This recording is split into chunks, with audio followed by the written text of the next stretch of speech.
I know what it feels like to be in Krishna's arms.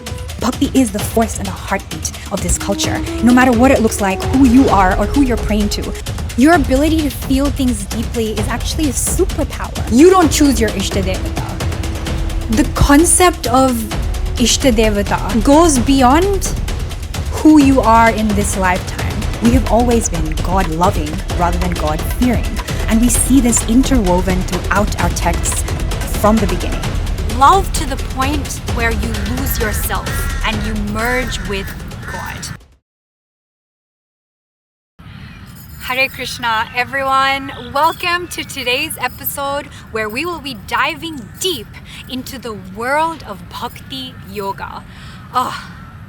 I'm creating this episode for my Ishta Devata, my spiritual bae, Krishna. So if you're new to Hinduism, don't worry, I got you. Essentially, all you need to know for now is that Bhakti Yoga is one of many paths that you can follow as a Hindu in order to self-realize or basically become one with the divine, with Brahman, with God. Bhakti Yoga is the pathway of using love, devotion, love to the point where you lose yourself and you merge with God.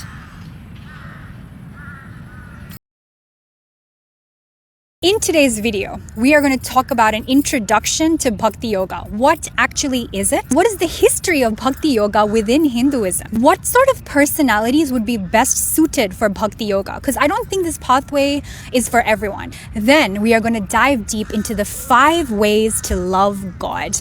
These are the 5 key relationships that you can build with God in order to eventually become one with your spiritual bae or Ishta Devata. Don't worry, we'll talk about all of these terms in this video. Finally, I'm going to talk to you about my Bhakti Yoga journey with Krishna and my relationship with him, what it feels like, what it's been like. The sun's out, so beautiful. Praying to my Krishna and all of the deities, gods and goddesses. Let's begin this video. So within Hinduism, there's 4 pathways that you and I can take in order to self-realize or become one with God.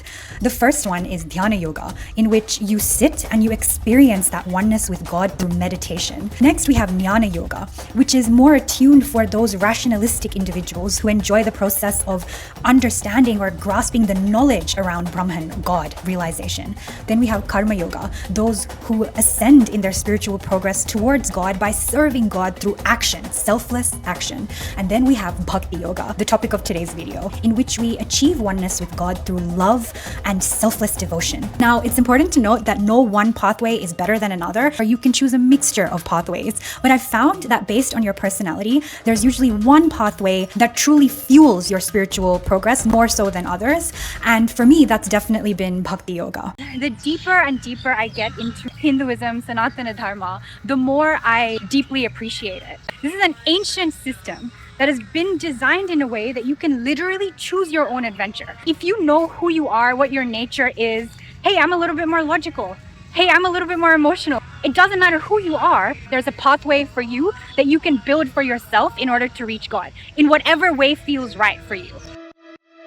They say that the first mention of the word bhakti was in the Shvetashvatara Upanishad, thousands of years ago. But I would argue that the concept of loving God has been part of our heart and soul as Hindus from day one.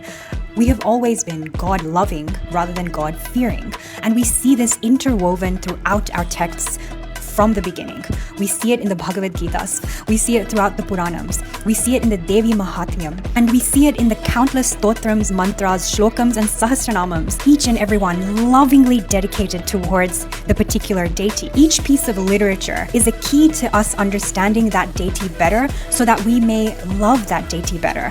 I've recently been reciting the Lalita Sahasranamam, and there's a line in the Sahasranamam that refers to Amma as Payasana Priya, which gave me such a clear clue as to, okay, Amma really loves payasam, and so I went out and bought her payasam and gave it to her. In this way, bhakti has been part of our ethos and our entire DNA as Hindus. It's everywhere we look. Now, if we're talking about bhakti, we have to talk about South India and specifically the land of the Tamils, which incidentally is also my roots. There were two groups of devotees called the Arvars, who prayed to Vishnu, and the Nayanmars, who prayed to Shiva. And their bhakti, their fervor for God, ignited what I like to call the Bhakti Renaissance. This Renaissance wasn't just limited to South India. There were huge movements of bhakti across the land of Bharat. The movement has one intention and one intention only: that bhakti alone is enough to take you to heights that you could have never ever imagined.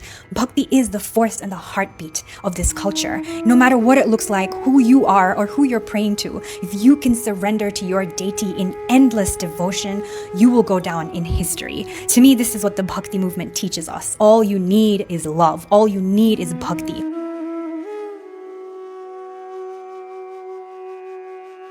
This concept of an Ishta Devata is very central to Bhakti Yoga. It's essentially you devoting your entire heart, life, soul, spirit to loving and serving and surrendering selflessly to the love of your soul, the love of your soul. I'll make a separate video about how to identify your Ishta Devata. In my Bhakti Yoga journey with Krishna, I have experienced states of love and bliss and ecstasy that cannot be put into words. I know what it feels like to be in Krishna's arms. And when you taste that, no earthly version of love, no earthly version of bliss can match the original spiritual version of that experience. That intoxication can get very addictive, but you allow yourself to completely surrender into oneness with your Ishta Devata. You surrender, you surrender, you surrender over and over again until there is no distinction between Amrita and Krishna. There is no distinction between Mirabai and Krishna. The devotee merges with their Ishta Devata. This truly is a path full of ups and downs and joy and color and love and surrender and yearning and heartbreak and emotion. I would say it is the most rich experience of spirituality. It's the most intense pathway that I have personally experienced. So let's talk about the 5 different bhavs or relationships that you can develop with your Ishta Devata. Number 1, there's Shant Bhav. This is described as a very deep, serene love for your Ishta Devata. People often say that Bhishma from the Mahabharat is an example of someone who has Shant Bhav for Krishna. It's a very calm, almost mature, soft, grounded, stable love. Dasya Bhav is servant-like devotion. This is where you see yourself as someone who serves the divine with an attitude of surrender. The best example of this is Hanumanji, whose service to Rama is unparalleled. Next, we have Sakhya Bhav, the relationship of friendship, close friendship with the divine. Arjuna's relationship with Lord Krishna in the Mahabharat is a prime example of Sakhya Bhav. Then we have Vatsalya Bhav. This is when you see the divine as your child. I would actually add that there is a flip side to this, in which the devotee sees the Ishta Devata as their parent. The final form of relationship that you can have with your Ishta Devata is Madhurya Bhav. This is the relationship I have with Krishna. It is considered to be the most intense, passionate love, and it's one where you as the devotee see your Ishta Devata as your beloved. In this way, you can choose how you want to relate to God in Bhakti Yoga.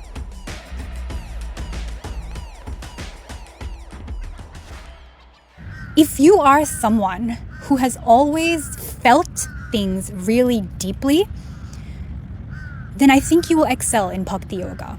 Like from day one as a kid, I always felt things so deeply. I always felt so much love for not only other people, but also objects. I remember when we sold our old fridge, I ran out into the balcony and I was like, "Fridge, bye. Thank you for being a part of our lives." And everyone used to be like, "Can you please stop being so emotional? Can you please stop being so sensitive? You can't be like this in the world."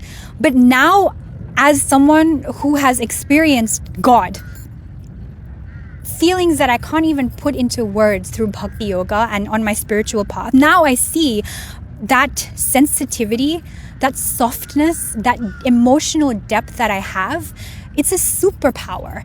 But the world will try to convince you that there's something wrong with you for feeling things deeply, for loving people deeply, for crying when there's a sunset, or for looking at a blade of grass and being able to be moved to tears like I am right now. Your ability to feel things deeply is actually a superpower, and it actually uniquely qualifies you for the Bhakti Yoga path. If you are someone who makes decision through feelings and intuition and emotion, and you have that creative, artistic depth, and that depth is something that no one has ever truly been able to understand, then I suspect that you are going to be an incredible devotee. An incredible devotee on the Bhakti Yoga path. Hare Krishna. I've been wanting to share my love story with Krishna with you guys for such a long time, and I'm so glad it's finally time to do this. You don't choose your Ishta Devata. The concept of Ishta Devata goes beyond who you are in this lifetime. It is a connection that has existed way before you came into this being as you in this life. Your love relationship with your Ishta Devata has existed for many lifetimes. Lifetime after lifetime after lifetime after lifetime. You have chosen each other over and over and over and over again. It's just that in this lifetime, as humans, we don't have the capacity to zoom out and see everything. Like, who was I before? Who am I now? Like, we don't have the capacity to see across time. But obviously your Ishta Devata does, because they are God. The moment you're born in this lifetime, your Ishta Devata already loves you. They have loved you before, and their love for you already exists even as you enter this life, this physical realm as you. So your job isn't to mechanically sit down and be like, who is my Ishta Devata? Could it be Hanuman? Could it be Shiva? Could it be Krishna? I don't know. Like, you're not meant to do this mechanically. Your job is to build such a strong relationship with yourself, become so connected to your intuition, to who you are, to how you feel, that automatically you start to detect who the love is coming from. And that has been my experience with Krishna, my Ishta Devata. My Ishta Devata. Before we start this, let's try to bet on how many times I tear up during this episode. I'm gonna say at least 7 times. So from the time when I was a little girl, it was always Krishna for me. Tearing up first time. It was just a fact for me. It's like, la la la, I'm a little girl, the sky is blue, I like bossing other kids around, I like cartoons, and it's Krishna. That's it. Before I could even understand the concept of Hinduism, religion, philosophy, anything, I knew Krishna. I didn't understand him as a god. I didn't understand him as an Ishta Devata. I was a kid. All I knew was, I'm here and Krishna's here. And I actually asked my mom about this because I wanted to know, like, where did this connection come from? My mom said when she was pregnant with me in India, there was a Chinmaya Mission temple right next to our house, and the murti that was in that temple was Krishna. So every day while I was in my mom's stomach, my mom used to go around and around and around this murti of Krishna, second tearing up. And this is what I mean when your connection transcends this lifetime. Technically, I've been with him from when I was in my mom's womb. As I got older, that's when other people were like, oh, the reason you're attached to Krishna so much is because he's your Ishta Devata. And I was like, okay, cool, yeah. Doesn't make any difference what you call him. It's just me and Krishna. Third time I'm tearing up. It's gonna be more than 7. As I went through like very hard phases of my life, I would say between, I don't know why I'm getting so emotional, 4th time, I would say between 10 to 17 hardest phases of my life. I was losing faith in religion. I became an atheist. I found myself just rejecting everything. I rejected the concept of God. I rejected Hinduism. I rejected everything. But interestingly, even though I called myself an atheist, now that I think about it, my connection with Krishna never went away. I remember one of my Christian friends during high school took me out to lunch and tried to convert me to Christianity. It was like a guerrilla attempt. She was like, "Oh, come have spaghetti with me," and then try to convert me. When she started to say things like, "There's no proof or evidence that Krishna ever existed. There's only evidence that Jesus existed," right? Even as an atheist at that point, when she said that about Krishna, I felt such a fury. She was like, "You need to let go of Krishna and come and believe in Jesus because Krishna is not real."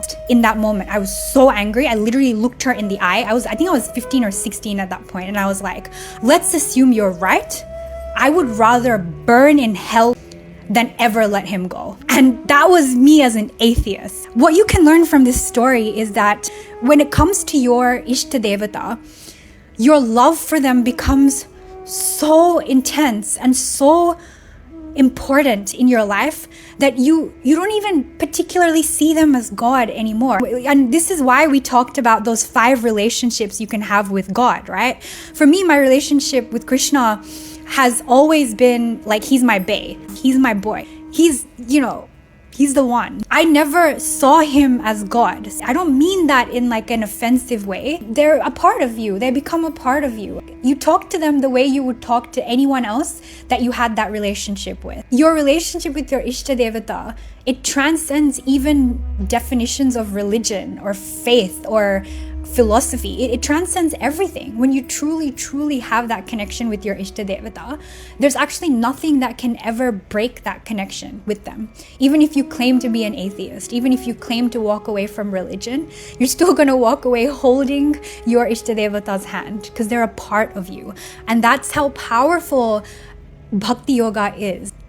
It's incredible. So anyway, as I kind of worked my way out of that depression phase, I actually made a video about this, from depression to spirituality. You can go watch it here. So as I worked my way out of this like depression and like the atheist phase and like fell fully back into Bhakti Yoga, Krishna Bhakti, as well as Advaita, my Bhakti for Krishna just strengthened. Like it had always been there. I just started praying to him again. I just started singing to him again. I just started becoming obsessed with him again. It just picked up where it left off, basically, after atheism.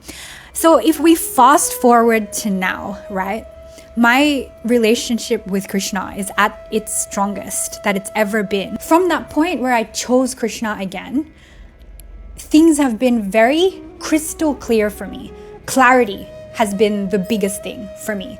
Life has not been easier. It's actually gotten very difficult. But I surrendered everything to Krishna the moment I chose him again. And I was like, I love you. This is forever. I never ever walked away from you, even during atheism. It's me and you. Let's go figure this out together. The moment that surrender was there and the devotion started again and the praying started again and the singing started again, my entire life became his to lead and his to orchestrate. The last decade or so has been huge ups, huge downs, many downs, more downs than ups. I'm going to be honest, but I have never walked away from Krishna again. I've been pissed at him.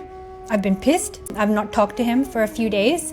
And then we've always just come back together. He guides me on how to do my dharma, so how to practice karma yoga and offer every action and every service that I want to do towards India, towards the world, towards my culture, my faith, offer all of those actions to Krishna. He comes to me in the form of my Advaita classes every Sunday and reminds me of what he said in the Bhagavad Gita.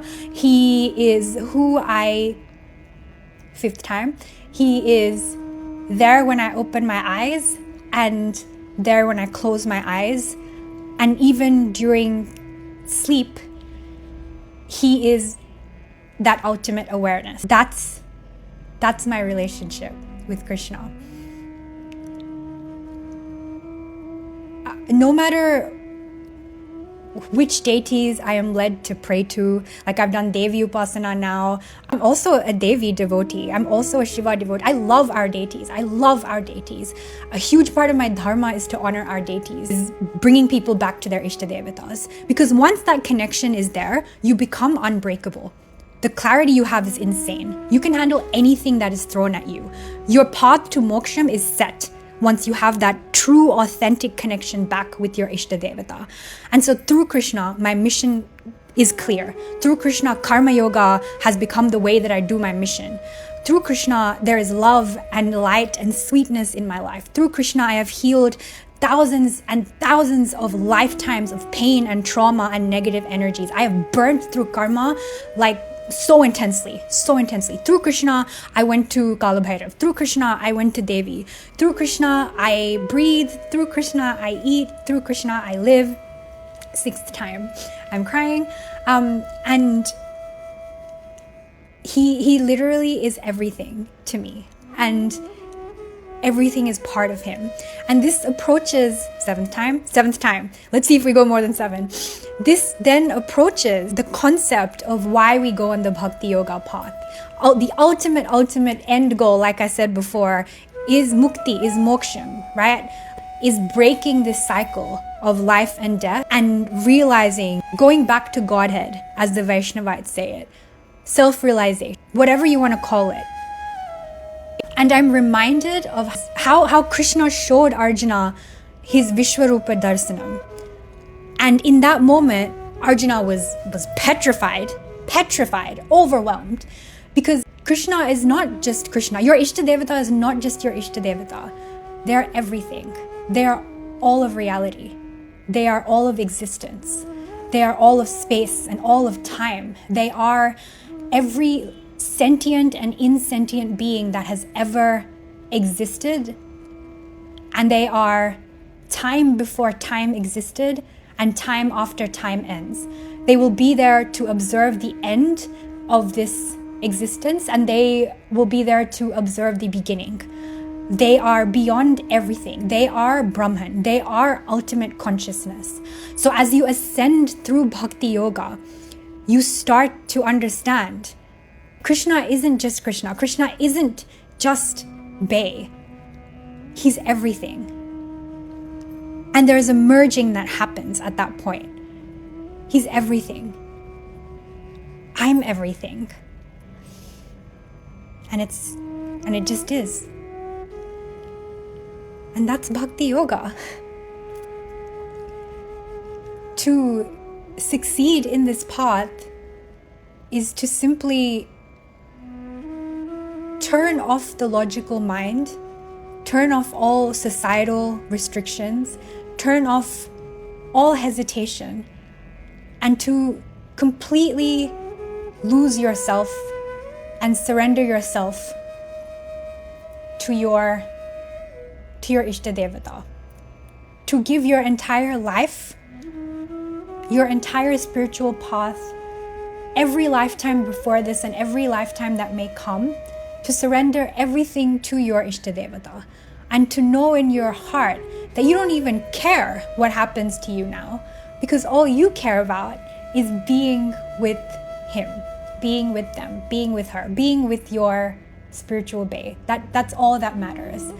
And as you propel yourself deeper and deeper, or further and further along this path that blurs the line of sanity and insanity, reality and imagination, you lose yourself. You lose all concept of who you are.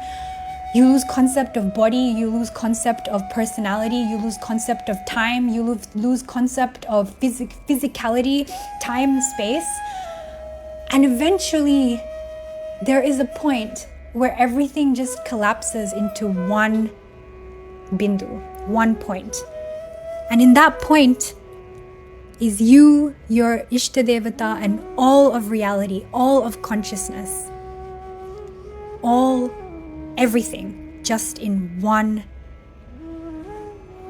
moment.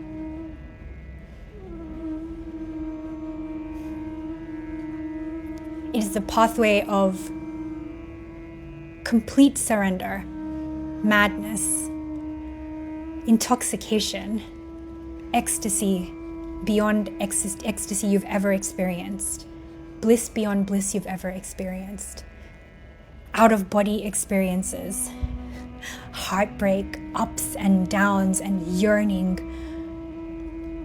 Bhakti Yoga will take you to realms that are impossible to comprehend as a human being.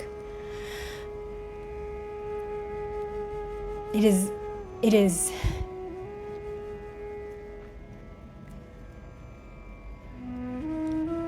I have no words.